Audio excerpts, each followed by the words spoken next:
जाएगा online class में class. आज मैं आपको हिंदी साहित्य में आपकी पुस्तक में जो अभी आपने पिछली कक्षा में पढ़ा था, पाठ आपने 16 पढ़ा था, पाठ 17 जिसका नाम था मुट्ठी में आसमान। इस चैप्टर के बाद बच्चों आपके चैप्टर्स तो खत्म होते हैं, लेकिन लास्ट में बुक में एक कविता दी हुई है कदम्ब का पेड़, जो सुभद्रा कुमारी चौहान जी द्वारा रचित है। बच्चों एक बार इस कविता का अवलोकन करें, इसको देखें व मेरे साथ साथ इसकी व्याख्या को समझें, क्योंकि यह जो चैप्टर है इसमें बहुत ही सुंदर तरीके से सुभद्रा कुमारी चौहान जी ने वर्णन किया है कि किस प्रकार से एक बालक अपनी माँ से कदम के पेड़ की और खुद को कान्हा के रूप में बताता है। बच्चे वैसे भी भगवान का ही रूप होते हैं। तो बच्चों हम शुरू करते हैं ये कविता, और इसमें जो भी कठिन शब्द आएंगे उनका निवारण करते हुए मैं इसकी व्याख्या को भी समझाऊंगी। यह कदम का पेड़ अगर माँ होता यमुना तीरे, मैं कभी उस पर बैठ कन्हैया बनता धीरे धीरे।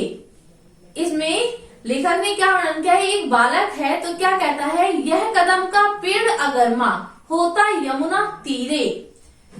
तीरे का अर्थ होता है बच्चों, यमुना तीर माने किनारे। तीरे शब्द का अर्थ होता है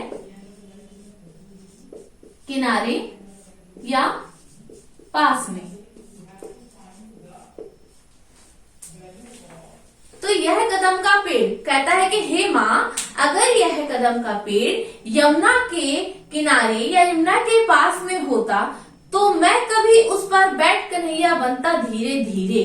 और माँ अगर ऐसा होता तो मैं भी कान्हा बन जाता और धीरे धीरे अर्थात कन्हैया बनता धीरे धीरे, अर्थात जो उनकी लीलाएं हैं उनको देख करके मैं भी थोड़ी थोड़ी उस तरीके से काम करता और मैं कान्हा बन जाता। ले देती यदि मुझे बांसुरी तुम 2 पैसों वाली। बच्चा अपनी माँ से क्या कह रहा है कि हे माँ, यदि आप मुझे 2 पैसे की बांसुरी ले देती, किसी तरह नीचे हो जाती यह कदम की डाली। और कहता है कि और माँ अगर तुम मुझे 2 पैसे वाली ये जो बांसुरी है वो ले देती, और अगर भगवान चाहता ये धीरे से कैसे भी कदम की डाल नीचे हो जाती, तो तुम्हें नहीं कुछ कहता पर मैं चुपके चुपके आता, उस नीची डाली में अम्बा ऊंचे पर चढ़ जाता। बड़े मार्मिक रूप इसमें बहुत अच्छी तरीके से वर्णन क्या कर रहे हैं कि तुम्हें नहीं कुछ कहता पर माँ अगर मुझे डांटती मैं तुमसे कुछ नहीं कहता, चुपके चुपके, अर्थात यहाँ पे है चुपके चुपके। चुपके चुपके का अर्थ होता है बच्चों धीरे धीरे या छिपकर, छिपकर या धीरे से। जब कहते हैं ना कि चुपके चुपके जाना, बच्चे तो कहते हैं ना, कोशिश करते हैं कैसे हम धीरे धीरे मतलब दबे पैरों से जाएंगे जिससे कोई हमको जान ना पाए। तो कहता है माँ मैं चुपके चुपके आता और आपसे कुछ नहीं कहता, उस नीचे डाली से अम्बा ऊंचे पर चढ़ जाता। और मैं अगर वो पेड़ की डाली नीचे की ओर झुकी हुई होती तो मैं तो छोटा हूँ, उस डाल को पकड़ के उस पेड़ पर चढ़ता और उसकी सबसे ऊंची डाली पर मैं जाकर बैठ जाता। वहीं बैठ फिर बड़े मजे से मैं बांसुरी बजाता, अम्मा अम्मा कह बंसी के स्वर में तुम्हें बुलाता। और बच्चा बड़े प्यार से क्या कह रहा है अपनी माँ से कि माँ मैं उस ऊंचाई पर बैठ करके, उस वृक्ष की ऊंचाई पर बैठ करके बड़े प्यार से बहुत मीठे स्वर में अम्मा अम्मा कहकर उस बांसुरी की ध्वनि से मैं आपको बुलाता। सुन मेरी बंसी को माँ तुम इतनी खुश हो जाती, मुझे देख काम छोड़कर बाहर तक तुम आती। बच्चा क्या कह रहा है कि माँ तुम मेरी बंसी की आवाज को सुनकर इतनी खुश हो जाती कि अपना सारा काम छोड़ करके मुझे देखने के लिए बाहर जरूर आती। तुमको आता देख बांसुरी रग में चुप हो जाता, पत्तों में छिपकर धीरे धीरे फिर बांसुरी बजाता। वो बच्चा अपनी माँ से क्या कह रहा है कि माँ तुम्हें आता देख, आपको आता हुआ देख करके मैं बांसुरी रखकर चुप हो जाता, अर्थात जो बांसुरी में बजा के आपको जिस बुलाया तो वो मैं बजाना बंद कर देता और पत्तों में छिपकर धीरे से फिर बांसुरी बजाता। और जैसे ही आप मुझे ढूंढने की कोशिश करती तो मैं पत्तों में छिप जाता और फिर थोड़ी समय बाद धीरे से फिर मैं बांसुरी बजाता। गुस्सा होकर मुझे डांटती, कहती नीचे आजा, पर जब मैं ना उतरता हंसकर कहती मुन्ना राजा। बच्चा क्या कह रहा है कि गुस्सा होकर मुझे डांटती। अगर आप क्रोध होकर, गुस्सा का अर्थ बच्चों क्रोधित भी होता है। गुस्सा शब्द जो है इसका अर्थ क्रोध होता है, क्रोध या क्रोधित, कहते हैं ना क्रोधित होकर कार्य करना, गुस्से में ऐसा कार्य हो गया।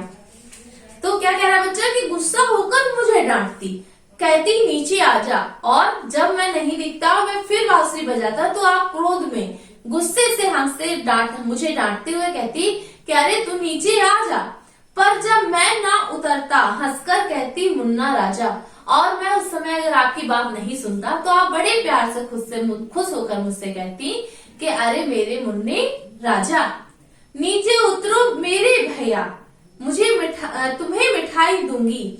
और आप मुझे फिर मिठाई का प्रलोभन देती। प्रलोभन का अर्थ होता है बच्चों लालच देना।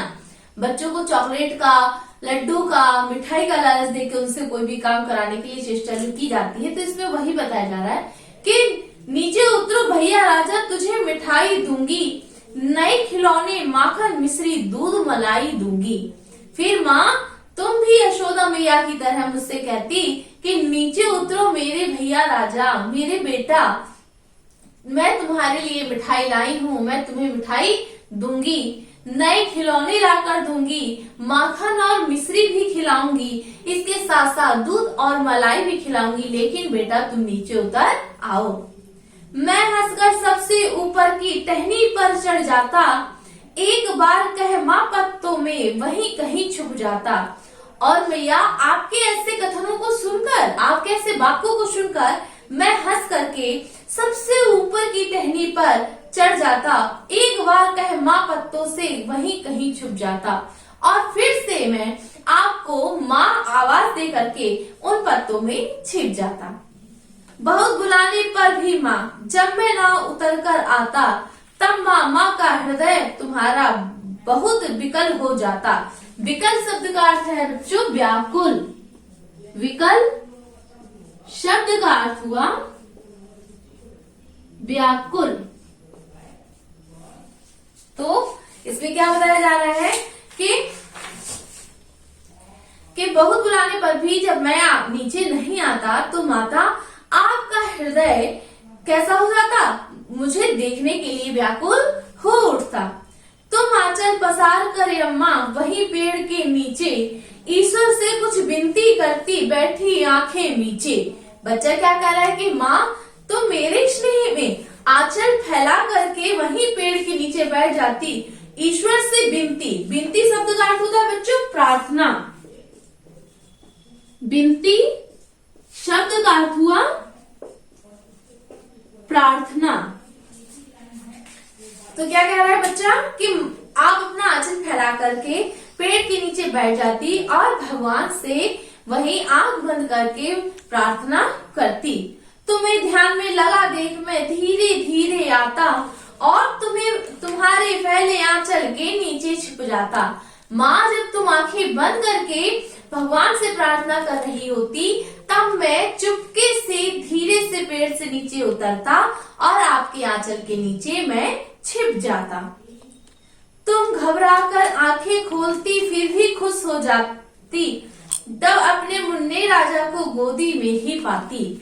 हे माँ तुम जब घबराकर आंख खोलती कि और बहुत खुश होती तो अपने मुन्ने राजा को गोद में पा करके अपने आंचल में छिपा लेती। इसी तरह कुछ खेला करते हम तुम धीरे धीरे, माँ कदम का पेड़ अगर यह होता यमुना तीरे। वह बच्चा क्या कह रहा है कि माता मैंने अभी तक जितनी बातें कही हैं, अगर यह सचमुच यमुना के किनारे कदम का पेड़ होता तो हम और आप ऐसे ही खेलते। तो बच्चों इस कविता का अर्थ यही पूर्ण होता है। इस कविता में इन्होंने क्या बताया है सुभद्रा कुमारी चौहान जी ने कि एक जो छोटा सा बालक है वह अपनी माँ को यशोदा मैया और स्वयं को कान्हा समझ रहा है, और कहता है माँ, जिस प्रकार से कन्हैया जी ने अपनी बाल लीलाएं की हैं, हम भी कान्हा बनकर के बंसुरी लेते और इस कदम के पेड़ पर बैठकर मधुर ध्वनि में बंसी बजाते और आपके साथ खेलते। अर्थात एक बच्चे ने अपनी मन की इच्छा को जो है वह माँ के सामने व्यक्त किया है। तो बच्चों, इस प्रकार से इस कविता का अर्थ पूर्ण हुआ। आपके ये जितने भी चैप्टर्स थे वो मुझे समझाने के वीडियो में मैंने सारे समझा दिए हैं। इसके साथ साथ बच्चों, अब आप एक एक करके, जो मैं धीरे धीरे आपको 1 बाय 1 करके जितना भी आपको चैप्टर सेंड करती जाऊंगी, उसे आप अपनी नोटबुक में, फेयर नोटबुक में वर्क करते जाएंगे। और आज आपकी ये हिंदी फर्स्ट का जो समझाने का पूरा भाग था, ये पूरे चैप्टर्स आज खत्म होते हैं। नेक्स्ट वीडियो में आप हिंदी सेकंड अर्थात हिंदी भाषा को लेकर के बैठेंगे। आपकी जो लैंग्वेज है हिंदी लैंग्वेज, उसको ओपन करके आप रखेंगे, फिर मैं आपको वह समझाऊंगी। तो आज के लिए बच्चों